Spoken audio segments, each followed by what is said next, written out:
into the idea of prophecy. One is I've taken on a student here, a very worthwhile young Israeli. He's in what I call the Israeli subculture of the trance movement. Back in the day, we would call them hippies who smoke pot. Now they smoke pot and do trance music. He had a terrible experience on October 7th. I'll tell that another time. Um, he's a very unprepossessing young man. If you met him, you think he's a trance music hippie. He's valorous. He went down there and fought. Came back, put his clothes back on, and met him, and told me his story. I was interrupted and spiritually seeking. He said, "Can I study with you?" Sure. So we've gotten around to it and begun. And I recommended a way to go. Uh, and he came back, and I said, "So what have you been studying?" He says, "I've been studying Moreh Nevuchim, the Guide for the Perplexed." I said, "Well, that."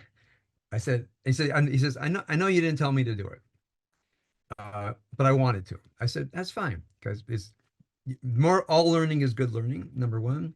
I don't think it's particularly the best thing for spiritual beginners in Judaism to start with, but so tell me." So here's what he said to me, and I found it very interesting.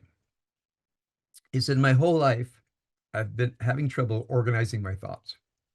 I feel things are not in order. I tackle problems, but I don't think I tackle problems in life in a systematic way."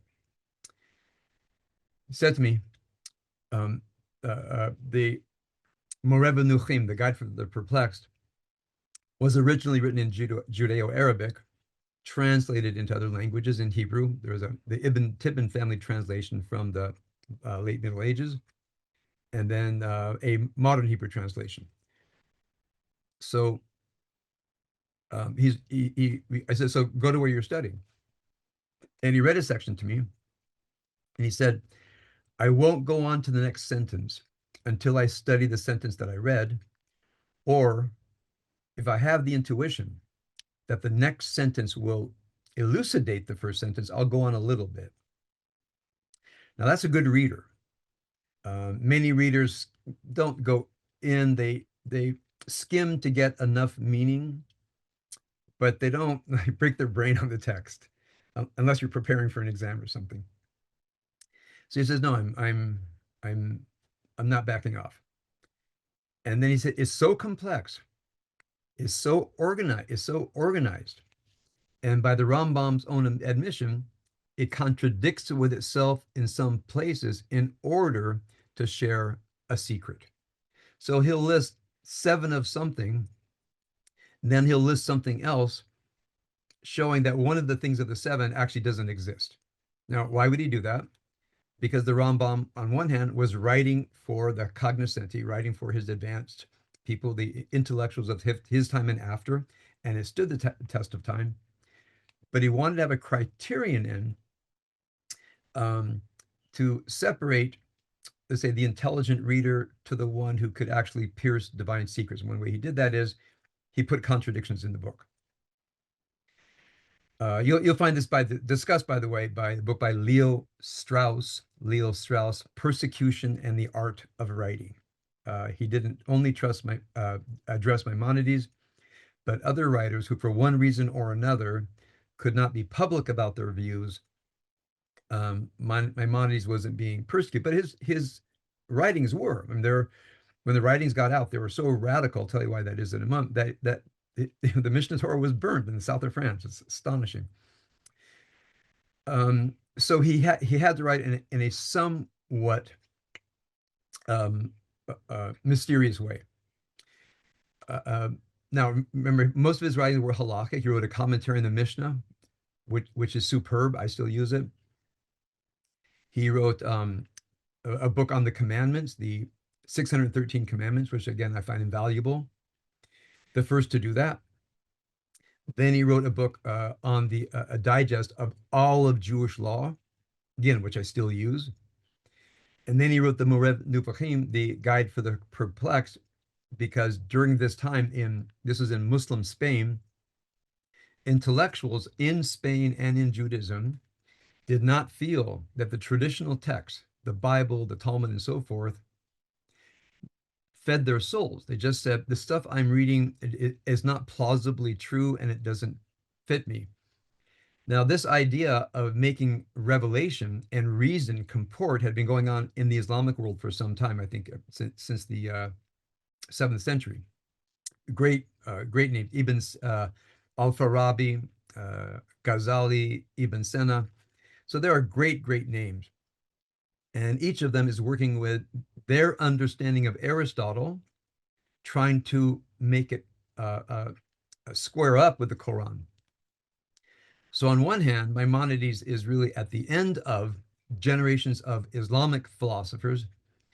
In fact, the book I have on Islamic philosophy puts Maimonides in it. He says, even though he's Jewish, he's right in the world of these religious philosophers, theologians, who are trying to square religion with philosophy. So he says it's a different text. It's the Torah, not the Quran.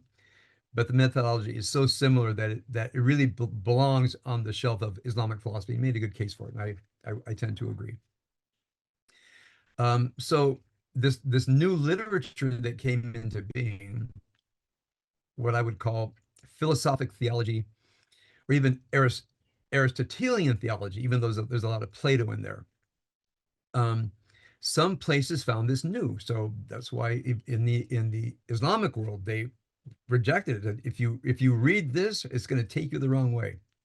Oh, by the way, a word, if you decide to read this, the word in Arabic used is kalam, Kalam, which simply means discourse, discussion, argumentation, um, you know, intellectuality expressed in language. So if you engaged in kalam, you were engaged in the intellectual explaining of the Quran. Some people thought it was apologetics, meaning when you want to present your faith to doubters and critics. Now, kalam must have taken on a special connotation because the Rambam uh, decides to spend a lot of time against the kalam. So kalam went from general to a specific way to write this philosopher, and he didn't like what they had done. There was somebody before the Rambam, Saadia. He's called Saadia, that he wrote in the 9th century, who was a Jewish kalam, which means he more or less did what the kalam did, and Maimonides found fault with him as well. Okay, that's a bit of an introduction to Maimonides. So two things I want to say about Maimonides, and I hope these are of interest to you. So, oh, by the way, so this young man told me it's the first time he's read anything really intellectual on the Torah. He's completely secular. And the second thing he told me was, this book has trained my mind to think well. I so want to understand this book that it has changed my brain. Maimonides gives lists of things and another list of things, and you have to compare these lists of things, and tells you that some words are amphibolious. They mean one thing in one context, like I had a word in mind, words in English, cleave. So people talk about cleavage, and then you have a cleaver. So cleave can break apart, and then cleaver can bring something together. So there are words in Hebrew that he says they're the same word, they just have completely different definitions. So he says, and you need to know what these are, because when you read them, you be mistaken. And that was when I read the Guide for the Perplexed back in rabbinical school, that was a very important part for me to read. But he goes on and shows that I wrote this in my Shabbat thought. So if you got the Shabbat thought, there's a link to something that was it's half cooked in several ways. I had a lot of fun with it, and I thought, okay, I'm going to just send the fun, and I'll make it more serious later. But I just wanted to remember having fun with this Torah portion. The idea that the Torah operates in metaphors, because not everybody is an intellectual who can study Torah on the level that he and his students want to. For example, God came down on Mount Sinai amidst the thunder and the lightning. Well, God has no God has no body, therefore can't physically move. God spoke to the people. God is not does not have a body, therefore God has no vocal cords. God, so many things that are said about God by God cannot be true from a Plato Aristotelian perspective. So if you read the Bible and say this can't be, this can't be, this isn't logical, uh, the guide for the perplexed does show you and shows you well that sometimes to get an idea across, you have to use a metaphor. I'll tell you a personal experience. When I was about 10 years old, listening to the radio, and the radio guy would say, and here we have the Beatles playing "Love Me Do," and I thought the Beatles showed up in the radio studio in Los Angeles, and he says, "Here's the Beatles," and I thought, "Well, how do you get them in there?" And then he says, "Now here's the Beach Boys." I thought, "Wow, they got those guys out, and these guys new guys in so soon, and don't they go anywhere else?" I just had this mention that all the rock bands in the world were just sitting outside this guy's studio. So I mentioned, so I did, no, it's actually called a record. Like he have a record, they have a record. I said, "Oh, okay, thank you." I was embarrassed, but all right, childhood mistake. So we use metaphors. I say, what's playing on my iPhone? Uh, "Love Me Do" by the Beatles. Well, it's actually, someone could break down all the electrical engineering that went into building it. It's actually not the Beatles in there. They're not like a tiny little rock band. So we use metaphors all the time because once we know what something is, instead of breaking it all down verbally, we just use the metaphor, the simplified version. So that's what he says. He said that's the way humans think. And to try to teach Platonic Aristotelian meaning of words for people who want to study the Torah, it can be an inhibiting factor rather than an elucidating factor. He said, especially for intellectuals who actually need something more than what he says, your basic religionist who just wants to read the Parsha, know what the mitzvahs are, observe the holidays, and be a good person. So that's why it's called Moreh Nuvuchim, the guide for the perplexed. Now, because of this week's Torah portion, where we have probably the most, there's three places in the Torah where prophets are lampooned in a serious way. Well, this Torah portion is one of them. And so he is, in many ways, there are parts of prophecy here, but this is clearly not an ideal type of prophecy. So for the Maimonides view, what is a prophet? Now, the word to prophesy, uh, uh, le nabe, the prophet is called the navi or nabi, in general is a person for whom the Spirit of God, we have a wonderful image in Hebrew of Ruach Elohim, the Spirit of God, tzalcha alav. So a tzalachet is a plate. So it's like pottery, but going down. Ruach Elohim tzalcha alav. The Spirit of God spun down upon him.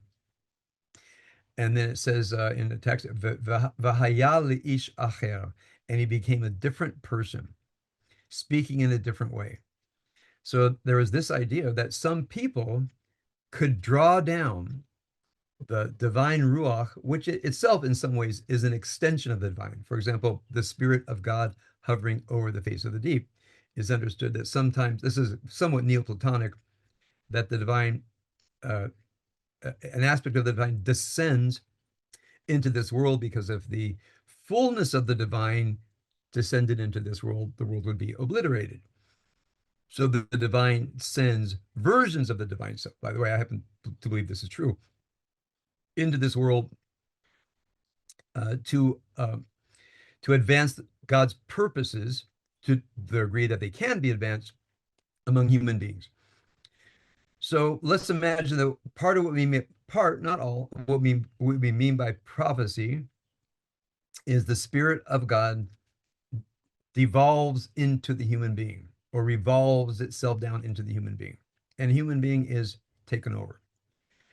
Maimonides adds it's a special type of human being.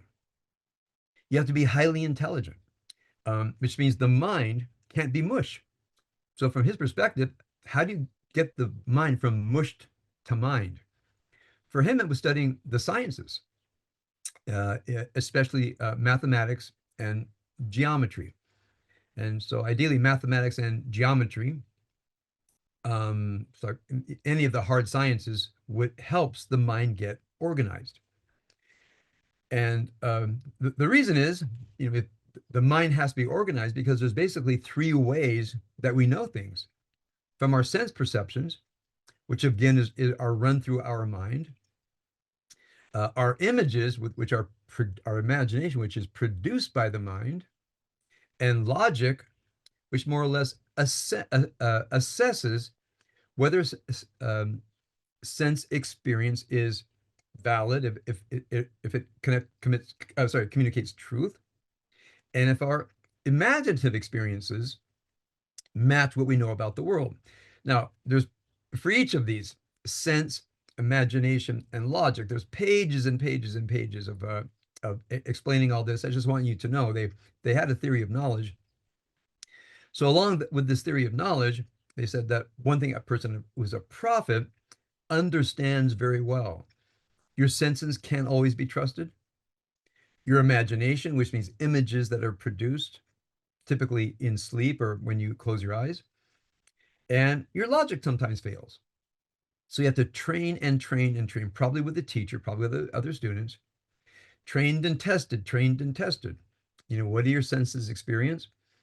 How does what do you call the imaginative faculty work?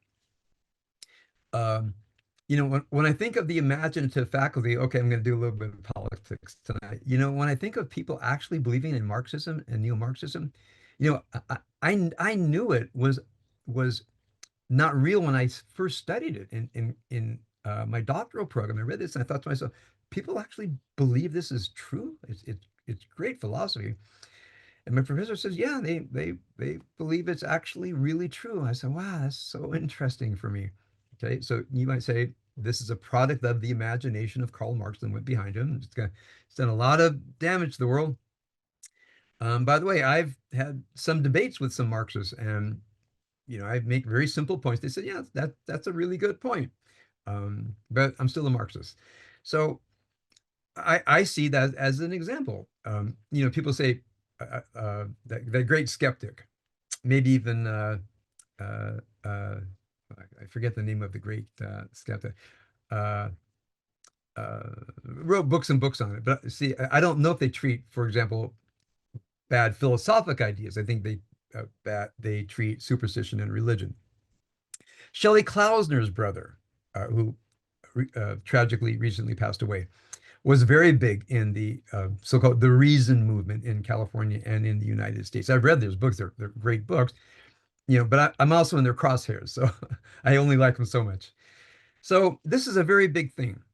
How you do this, and what they say is you have to spend time. If you're not spending time learning how to train your senses and your imaginative faculty and logic of how to work, he says you'll never be a good thinker, and you will never ever experience the the divine spirit. So the receptacle has to be right. Now that doesn't always seem to be the case in the Bible, but we'll say that's true enough. From there's you might say that all of this combines to create what's called the active intellect. Active intellect, the sechel poel, active intellect. Because our mind is oftentimes passive. Like when you're watching TV, you're watching the screen go by, you're watching the action. It's really great. I mean, I love relaxing in front of the TV, but I know my mind is working at about 22% capacity. Because when I pull out a difficult book, which I try to make sure to do every day, I'm using a power of concentration that is not present when I'm being passive.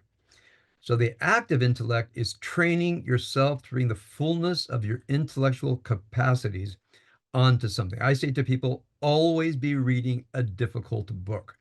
Always read a difficult book. Something that you like, something that you want to understand. You've heard good things about it. You read the first paragraph, you say, okay, I kind of get it. Second paragraph, I'm lost. but you like the topic and you've heard the author's good, read that book because it actually does something to the brain. I mean, I can go on and on about, how did I become smart? Because I finished hard books. That's one of my paths.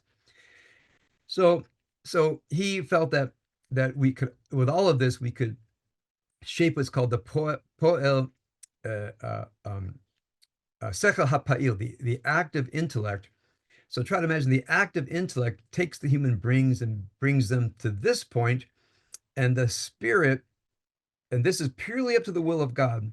Some of those people with the active intellect could have this other thing, which is the prophetic experience of God. So if a person can get all the way up to number nine, it doesn't mean they're going to get to number 10. That is the choice of God. But he says it is entirely worthwhile to go through life as a number nine because you will experience the divine. Because when you go into higher and higher levels of consciousness and you clean out useless thoughts and you clean out memories of useless imaginations and you clean out the imaginative faculty and so forth, from this perspective, what's left is ideas about God, proper ideas about God. I mean, that's what's left in consciousness. And for him, that's a very, very high level of human being. And when you come down and other people are talking and you say, well, it's actually not logical. And people are saying things, that's your imaginative faculty is not working very well over there. Says, well, I sense this thing and say, well, it might have been that, it might have been something else. Just don't lord it over people. But so going up this chain of the perfection of character is very valid. And I think that all of this applies to everybody here. Everything that I've said so far is um, our personalities, the way we use our minds, um, they're not working at a high level out of the box. Now, some people are gifted in some ways. A person could be a gifted empath, just out of the box. And their whole life, they're a gifted empath and a gifted guide. But they might not be gifted intellectually. And I've had people say to me, say, I know I'm this, but I don't know how to explain complex ideas, and I would like to. I say, okay, so you have what's called maybe the imaginative faculty gift, but uh, not the logical gift. I met other people. Wow, I mean, their logical, intellectual faculties are really working at a high level, have no idea how to communicate with people, get everything wrong with their husband, their wife, their kids, and they say, I can't figure this out. And sometimes I said, I can help you, but there's what you mostly need to know about the world you don't know, because other people are real. We're commanded to love other people, so don't assume that because you can knock off, Gomorrah like eating donuts, that this complex of understanding the soul of your spouse and child, just because it's difficult for you, doesn't mean it's not a mitzvah. And now and then I've seen a guy who didn't want to because he was a great Talmud Chacham, a great Talmud scholar, didn't want to do that because no one told him it's more important than Talmud. It actually is more important than Talmud. All right, so but just try to imagine the person who works on all of them, who works on the imaginative faculty, works on connecting the senses with the real world, can see things as they are, not how they want them to be. The person who who can logically understand themselves and how things happen, what will predict what will produce what, uh, and what kind of actions behavior will likely produce something else. That's again a big problem people have. So that person becomes prepared for prophecy. Okay, I think that's as far as I want to go tonight. There's a lot more to say that I would love to say, but we'll call that step one. Now we go to this week's Torah portion, where we have Bil'am the prophet. So I just want to start with, as far as biblical criticism, we have no idea what this story is or why it's in the Bible. The Bible would be perfect without the story of Bil'am. This is in Numbers 22, if you want to take a look. We would not miss this at all. And I would say, many people who have been frustrated about the Bible would have been happy if this were not here. I remember when I was a kid, conservative synagogue, and we used what's called the Hertz commentary. Yeah, maybe at the end you'll all raise a hand if you had the J Hertz commentary. And I got to this, and so I don't know why, but I just said talking donkey in the Bible. Like, okay, everything you hear is a mystery to me, so why not a talking donkey? But I looked at his comment below, and he's really angry. There are doubters and people who don't want to accept this, and he's like, I said, man, who upset you? Like, calm down. It's cool. I can handle it. Right. This is a modern. This is the interpretation of Samson Raphael Hirsch. The Hertz Chumash used Rabbi Hirsch. Anyway, so sometimes rabbis look at this and they say, "Okay, I know you're doubting. I know you're being cynical. You're going to make fun of the Torah. Let me stop that." And they give some apologetics. So, um, just to I'll give you the offending passages very briefly. Balak, a king of Moab, saw the Israelites coming. He was terrified of them, and he needed to weaken them. And he knew they were blessed by God, meaning through Moses the prophet. Um, Bilam was a prophet. He knew. I don't know how. I don't know if you get a certification from prophet school or, it's a dynasty. Your teacher gives you a certificate. I'm not sure what, but they know there's a prophet in town, and they go to him and say, "Please come and curse this people for me. It's too powerful for me. Perhaps I will be able to strike it and drive it away from the land, because I know that whatever you bless is blessed, and whomever you curse is cursed." And they went with charms in their hands, and they came to Balaam and said, he says, and they make their case, and he says, "Look, spend the night, and I'll give you a response." As Hashem, meaning Adonai, which up to this point many people think is the Jewish God. Well, he's also whom Bilam talks to. The English says Balaam, the Hebrew says Bilam. As Hashem shall speak to me, and then he'll know what to do. So this is in verse 7. Second.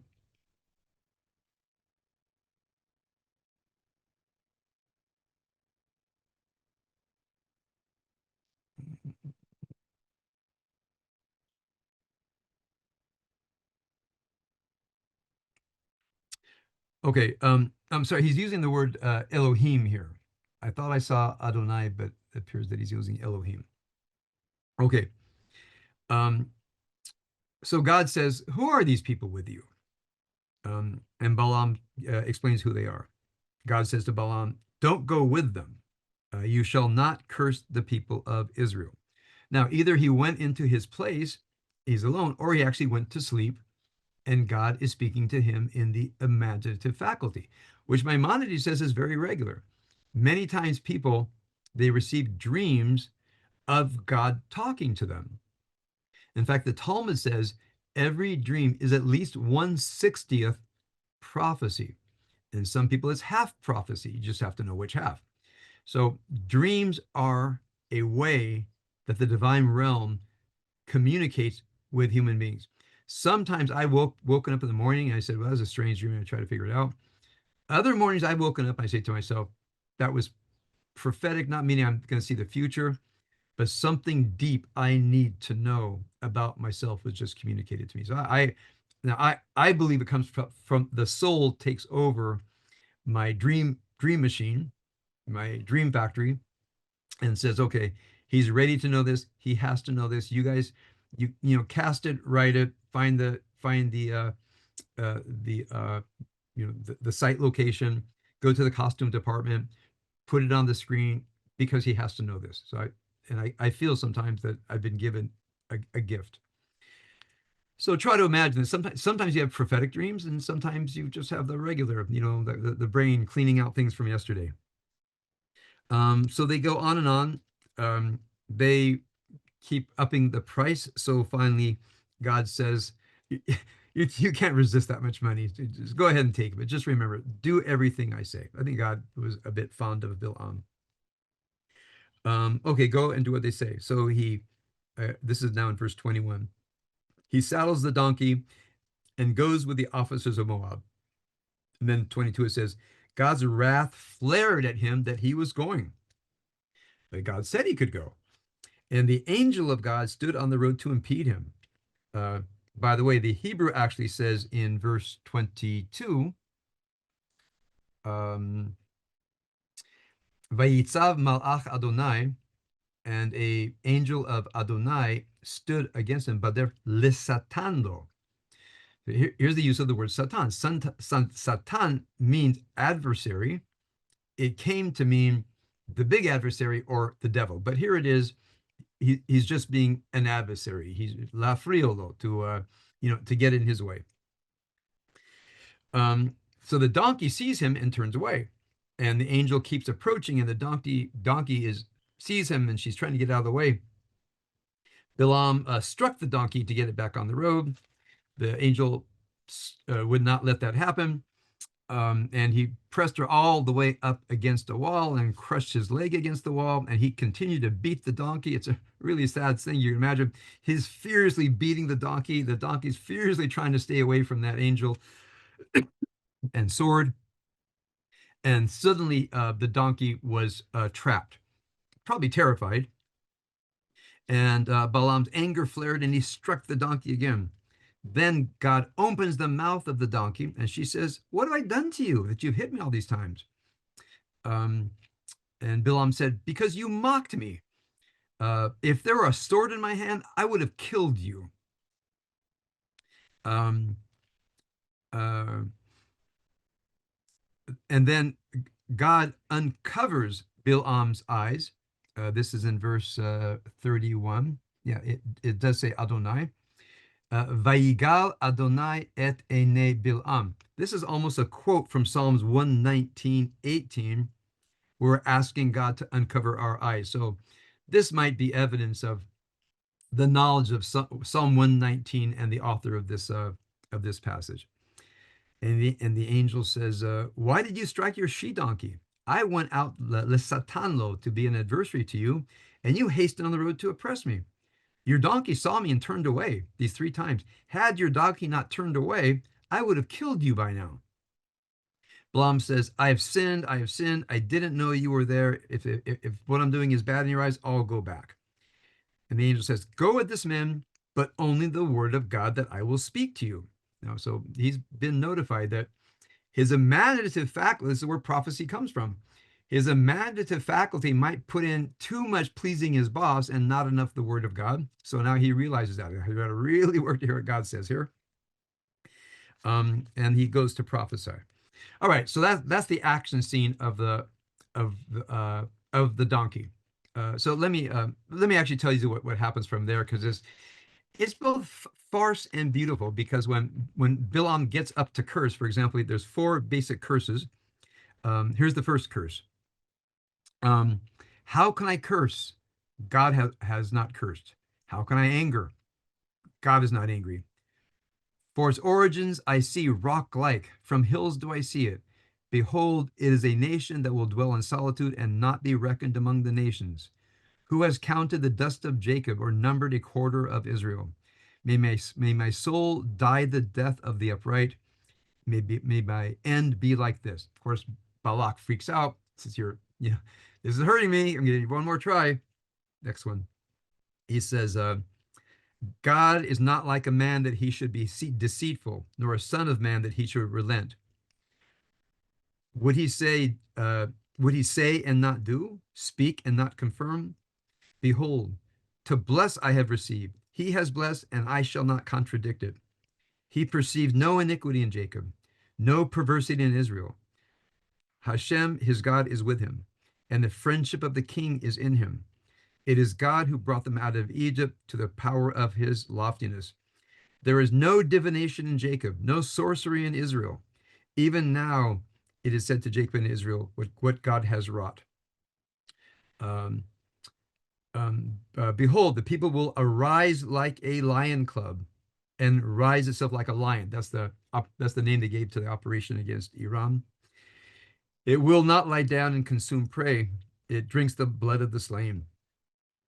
Balak says, "Well, don't curse them at all." He says, I can't control this. I'm on a roll. And there's 1, 2, 3, 4 of these prophecies. Oh, number 3, great quote.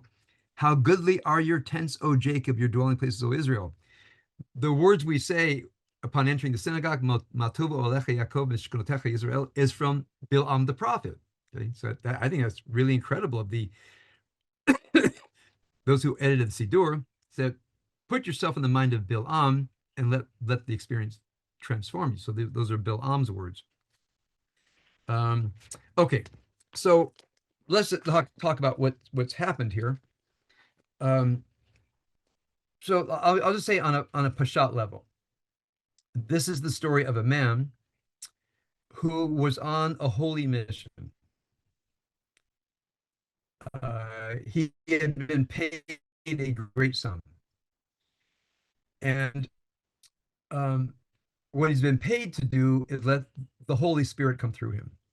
But he also knows that the Holy Spirit is a very, very subjective thing, as does the rest of Israel, or we wouldn't find these comical send-ups of prophets. The comical send-ups of prophets are about prophets that don't get it.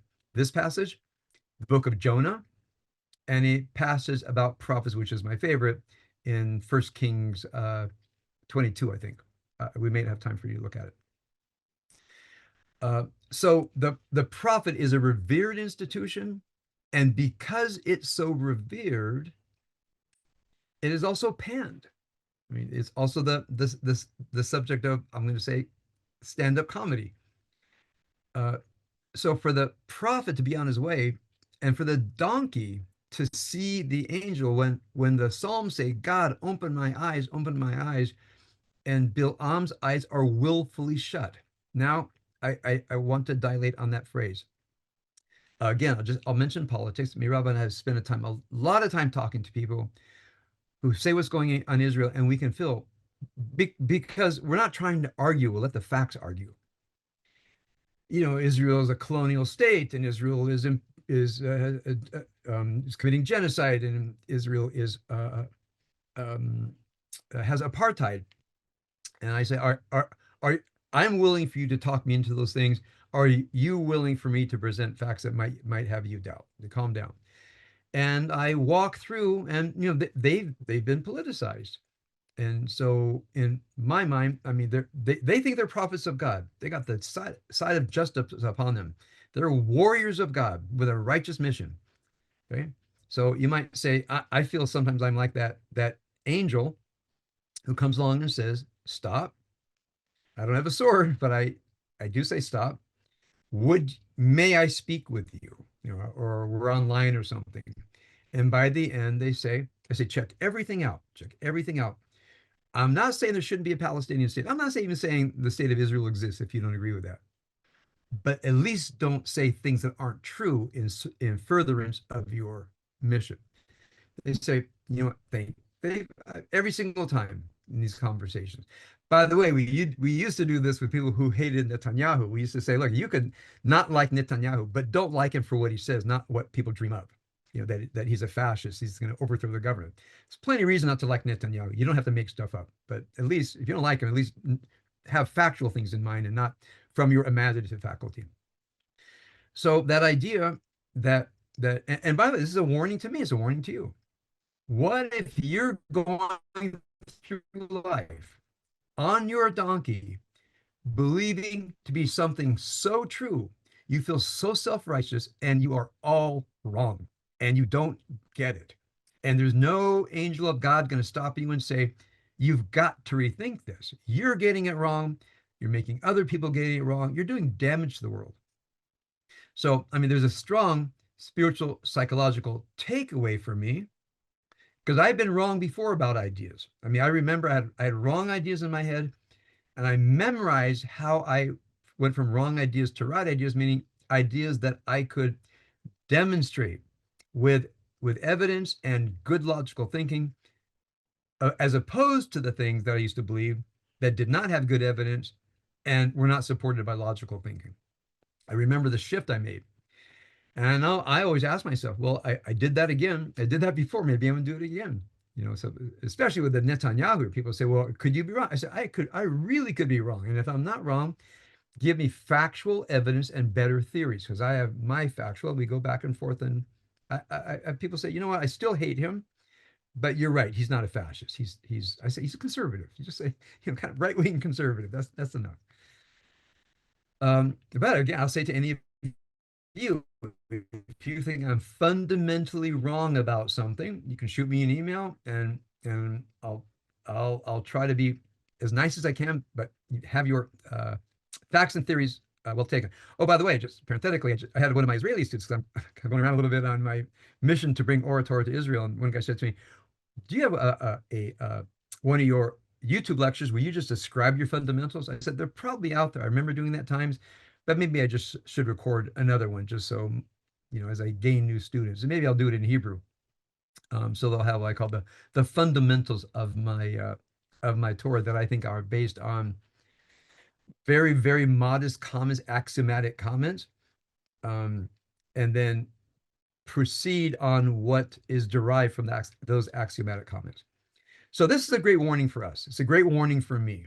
If you're really, really convinced of an idea, please examine yourself of all of your axioms and what you derive from those axioms.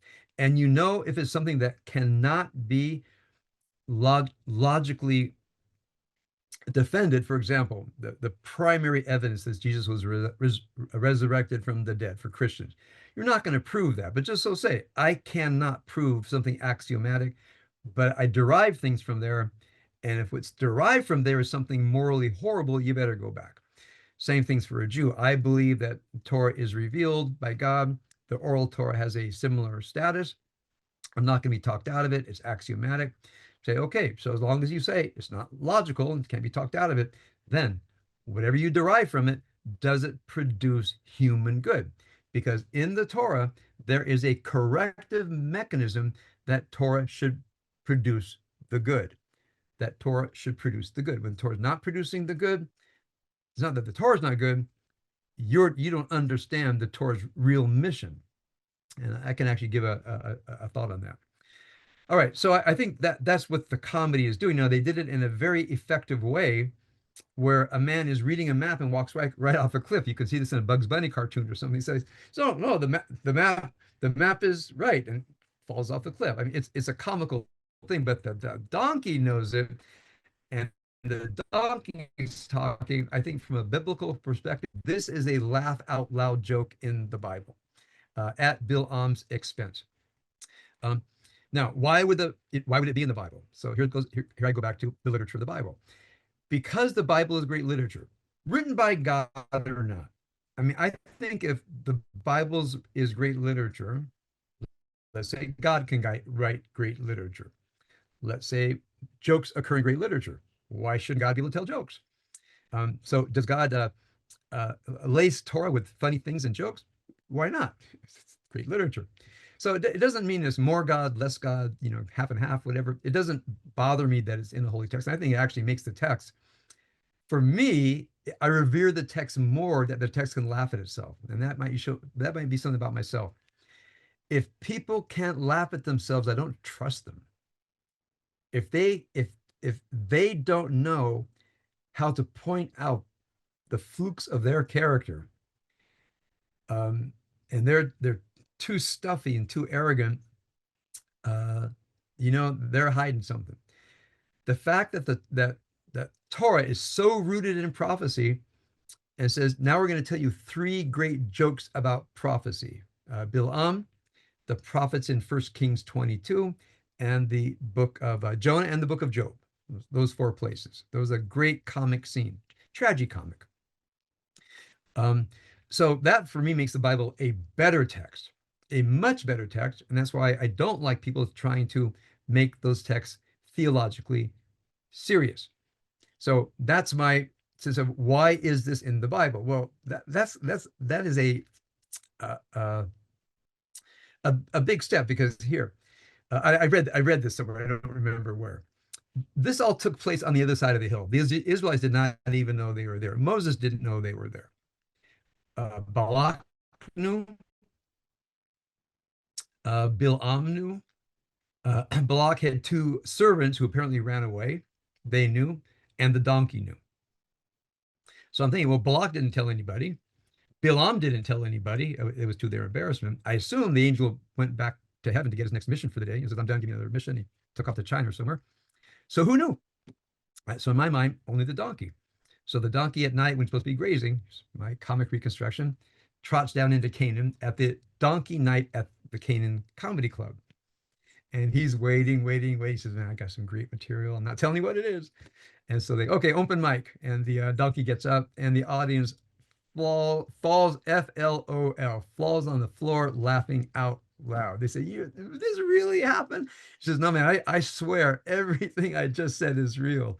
They say, go out and get some more material. She says, I don't know if this is going to happen again, man, but that was the height of my life, was to watch the guy who rides me, you know, being threatened by that angel, that I could see the angel and not the guy. And Diane goes back and visits as a donkey. Now, maybe there are other donkeys that filled up the comedy club of Canaan. So maybe we don't know enough about donkeys that we should. Maybe when we go to sleep, the donkeys out of the corral, they speak whatever language. I guess this donkey spent some mix of Moabite and Hebrew. Um, so a lot of questions about donkeys. That gave me a lot of pleasure. I was cackling to myself to extend the joke and to arenas that it wasn't. So, and the Hebrew, I have to say, of Bilam's prophecy for you Hebrew speakers, not it's beautiful in English, but if you read Bilam's prophecy word by word, and these prophecies are not long, not more than a couple of words or a short paragraph. It's exquisite Hebrew, really, really wonderful Hebrew. So it's a pleasure to study, a pleasure to read, a pleasure to look up at their send up of prophecy. It's a pleasure to think about it. So I just felt I admire you. I learned from you. I admire you, and I thank you for making my week. So what are they saying about prophecy? Well, everything I said before, they're saying, and there are watch out for prophecy, because some of these people who call themselves prophets, they might be, like a person impersonating a police officer. So put a badge on and say, I'm a prophet, or have some charismatic gift but never refined it. Like these cult leaders. I remember one time some family said our children have been taken by a cult leader. I said, can I meet him? Yeah, he's happy to meet you. So he came up to my office at Stephen Weiss Temple and wanted to talk to me. And he clearly had charismatic gifts, and he had enough to beguile a young person. And I responded, and he saw I couldn't get anywhere. He was pretty locked down, and he couldn't get it with me. Is I have a proposal. How about if you and I lead this cult together? You're not going to believe how cool it is to be the leader of a cult. I said, no, thank you. I'll let you have your cult. Uh, I called his parents and said he's charismatic, but he's not real. In any way that you can, you got to get your kids out. The son left, the daughter stayed, and I don't know what happened to them. But they have juice. They're electric.